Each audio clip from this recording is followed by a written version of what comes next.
Okay, then I would like to give the floor to Kristof. So we now have two presentations. First, starting with Kristof. He's a teacher in Tilburg University, and he's also an entrepreneur, boosting companies and fundraising for them. So Kristof, I guess, apart from that, a lot of people probably have questions for you. You can also give us a kind of overview of what's happening in the European context. Kristof, floor is yours. Yeah, thank you.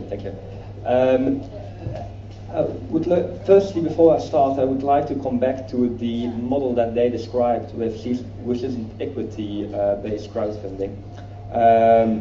Before I start, if I look in the landscape, because I'm mainly involved, what I do for clients is look for equity funding, but if I look there, the returns in the past years, they have been really low.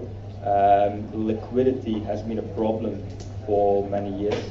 Typically, a normal equity investor has to wait a long time before they see any liquidity.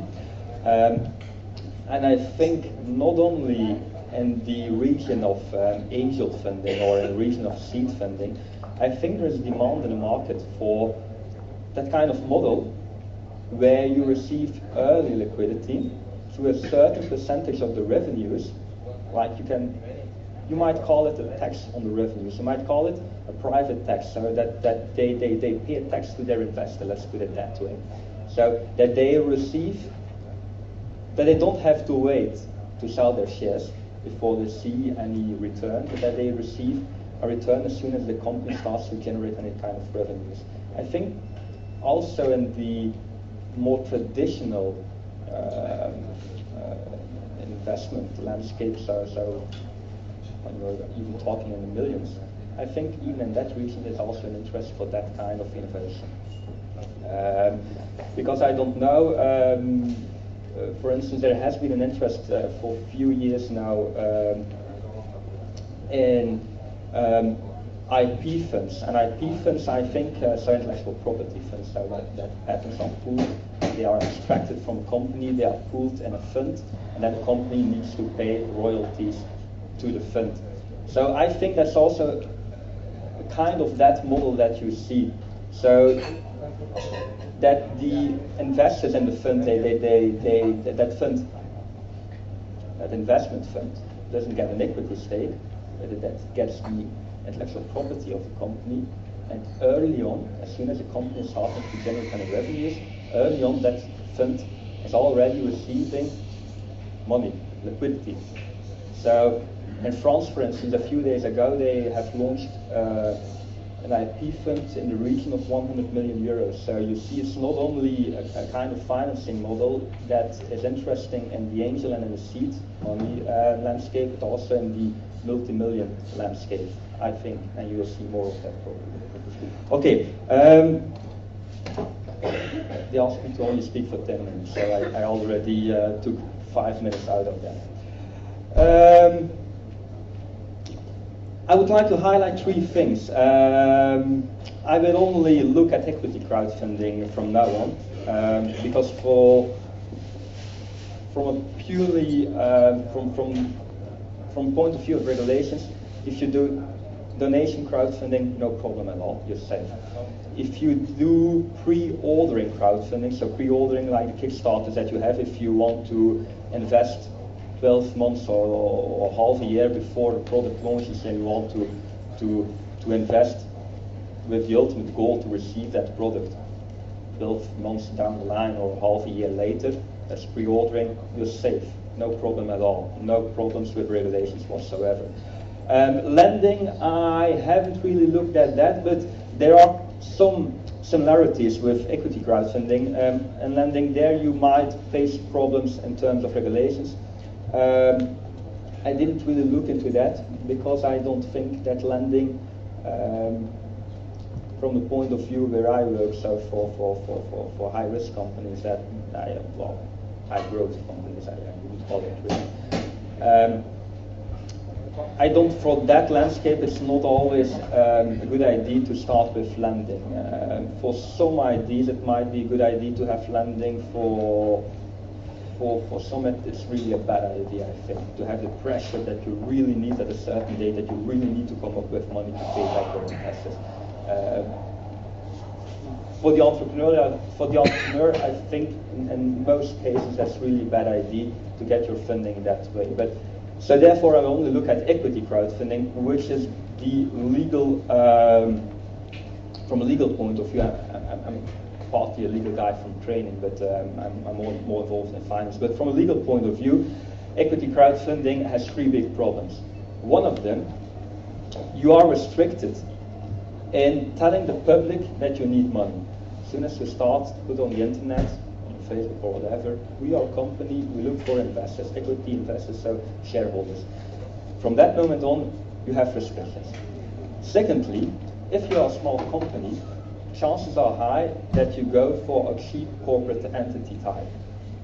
Here in Holland, you have, for instance, BV's. You have also a more expensive type, entity, but small entrepreneurs don't have the money to start an MV. The companies that are MVs that are mostly the more corporate types who have deep pockets. An entrepreneur doesn't have the money to start an MV from first day. The third problem, the problem is with those cheap entities is that they are restricted in attracting investors. They cannot sell their shares to everyone. That's a problem. So then a third problem is only a problem for platforms. So if you're a company and you want to raise money, for instance, you want to publish that on your Facebook page or on your own website, you only have to look at those two. You're fine. If you are, I've seen there are a few people who run a platform. If you run a platform, then there's also a third barrier that's important for you, namely regulations in terms of investment and investor protection, investment advice, anti-money laundering, electronic money. Then you face all kinds of situations that might be important for you. So I will have a look at those three separately. The promotion restrictions, so just telling the public, I need a shareholder, I need an equity investor. Throughout Europe, you have a situation below 100,000 euros. Everywhere in Europe, you can say whatever you want to, you like to say. Put it on your Facebook page, you can put it on your website, fine. If you look for an equity investor below 100,000 euros, fine. Be my guest, tell it to everyone. Everything between 100,000 euros and until now is 2.5 million, but it will change to 5 million. There, it's country specific. By that I mean, every country has the choice to have its own regime. So, in fact, you face maybe more than 10 different regimes that might go from no regulation at all to very heavy regulation and everything in between. And above 5 million, if you need more than 5 million, then you need to draft a prospectus. It will cost you a lot of money. You will need to knock on the doors of the big law firms, investment banking guys. You will need to register a prospectus. You will need to pay a few thousand euros to the regulator, so it will cost you a lot of money. Okay. So here, in my opinion, the problem in this field is twofold. First of all, 100,000 euros is not a lot of money. Okay, it's cool if you're a small company and a startup, but if you exist for 2 or 3 years, that's peanuts. You will need more than that. So you face this national situation, and if you want to look cross-border, then you face multiple national situations. Secondly, if you are a platform and if you want to pool investors in one entity, chances are high that through that pooling mechanism that you will cross that threshold of 100,000 euros very, very, very fast. Okay, it's not very clear. I will go over that very quickly because there are some countries who bypass that system completely. United Kingdom is one of them, and who have a completely different promotion regime. on top of that. So if you're a Dutch company, you want to raise money in the United Kingdom, then you have to take another promotion regime into account, which is even more difficult. Then the company laws, I already mentioned it, so there the problem is basically that all the cheap company types, they are restricted to attract investors. That might go from bureaucracy, that you need to go to a notary, so put it shortly, that you cannot just have a one-click process. I want to become an investor in that company. Click that you receive an email confirmation, you are an investor. No, not possible in equity crowdfunding. You will either face bureaucracy, you need to go to a notary, or you will face restrictions that you cannot just have that outside investor that you haven't seen before in your life to invest in your company, if you have a cheap corporate entity type. Then for the platforms, the third set of problems. Here, the problem is more in terms of interpretations. Namely, there are equity platforms, equity-based crowdfunding platforms. You have Simbit, I don't know, the guys who raised their hand a few moments ago, it's equity-based crowdfunding platform. So they are platforms, fine. However, they are really dependent on the interpretation of their local regulator of a lot of different regulations. For instance, if you accept money from the public to raise money for a campaign, the campaign fails. The investor, or if you want to attract users or investors, probably you want to give that money back. That gives confidence in the platform. The problem is, however, if you start to do that, then you are a credit institution according to the regulations. A bank, basically. So if you want to comply with the regulations to be a bank, it will cost you a lot of money. If you're ABN AMRO, no problem at all, but if you're a small entrepreneur, impossible to do that. Also, if you want to have a platform that is structured in such a way that you want just to connect entrepreneurs and that you don't want to pool in specific